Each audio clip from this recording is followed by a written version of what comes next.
The beginning of Romans 10 actually is just Hosea 6.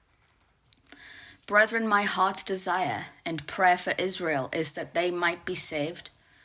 So Psalm 37, Jehovah tells you that if you do what he desires, that he'll give you... You dropped it. If you do what he desires, he'll give you the desires of your heart. So when Paul is praying and saying that his desire is that all of Israel might be saved, that's our desire as well. Seek the kingdom, then he'll save the kingdom. And that's the heart of the servant. That's the heart of a true servant. That verse exposes covetousness. If I do this, I'm going to get this. If your heart, the Bible is spiritual. You should be seeking after the things that aren't on this earth, which means that your priority is going to be to find the lost sheep of the house of Israel.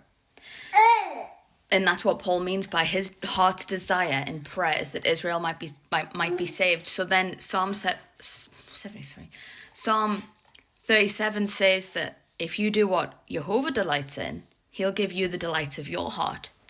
And it's the same word as Hosea 6. I desire mercy and not sacrifice, and the knowledge of God more than burnt offerings. The Messiah tells you to go and learn what that means twice. And he quotes that part and he leaves out the second half. So he says, go and learn what this means. I will have mercy and not sacrifice. And he says that twice. You go and read Hosea 6 and then it follows it up with, and the knowledge of God more than burnt offerings, but they, like men, have transgressed the covenant. Acts 3, Deuteronomy 18, the times of the refreshing from the face of Yeshua, the first coming, he's going to teach everything that Israel desired at Horeb. That was the Holy Covenant. How much worse will it be for the Christian church that do the same sin that Israel did to get cut off and divorced from Yah in 2 Kings 17 in the first place? Because that's what's happening. They, like men, they, like Israel back in the day, have transgressed the Holy Covenant. That defines the Holy Covenant as the mercy. Yah's mercy enduring forever is the fact that you can, as a Gentile, can keep the Holy Covenant by the conviction of God, not yourself. God convicts you. You can turn that down. Most people do. Few people are going to take the calling and accept that grace and keep the Holy Covenant. And when you keep the covenant of promise, you become grafted into the Commonwealth of Israel. That's how Israel will be saved, through the preaching of the Holy Covenant. This is the watchman from Romans 10 and Isaiah 52. That's what Paul's quoting.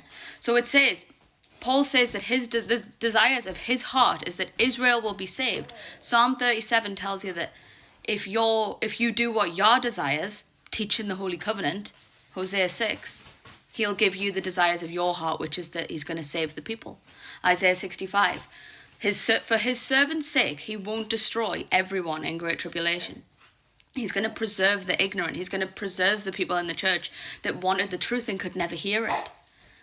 That's for his servant's sake, because we're genuinely trying to find the people, and everyone is getting in our way. Left and right, Christian and Torah movement. They're all getting in our way. But that's just amazing that Romans 10 is Hosea 6. And the Messiah says twice, go and learn what that means.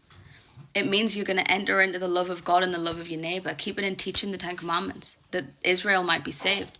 And then Paul continues, for I bear record of them, that they have a zeal of God, but not according to knowledge. Not according to the knowledge of God. Because the knowledge of God is the knowledge of prophecy, as Peter tells you. That's the fruit. You're getting tired. Yeah. Oh dear. Right, I'll just be 1 minute, baby. The knowledge of God is the knowledge of prophecy. So to know God, initially, you have to keep the Ten Commandments. By this we know God when we keep his commandments. Then you start to receive the knowledge of God, which is the knowledge of the book, the knowledge of prophecy, the understanding of the parables. The ability to teach, your ability to teach the Bible increases. You become even more persuasive, even more convicting. That's increasing in the fruit, in the knowledge of God. But Paul bears record of Israel that they have a zeal of God, but not according to the mercy, not according to the Ten Commandments. They decide for themselves what sin is. Self-righteousness Should I take the turtle away? No. Okay. Self-righteousness is when you decide for yourself what is sin and what isn't sin. Self-righteousness isn't keeping the righteousness of God, which is the Ten Commandments, which people say, oh no, only Jesus could keep the Ten Commandments. No, Yeshua taught the Ten Commandments and then died to give you the spirit of conviction that through that spirit you can do all things.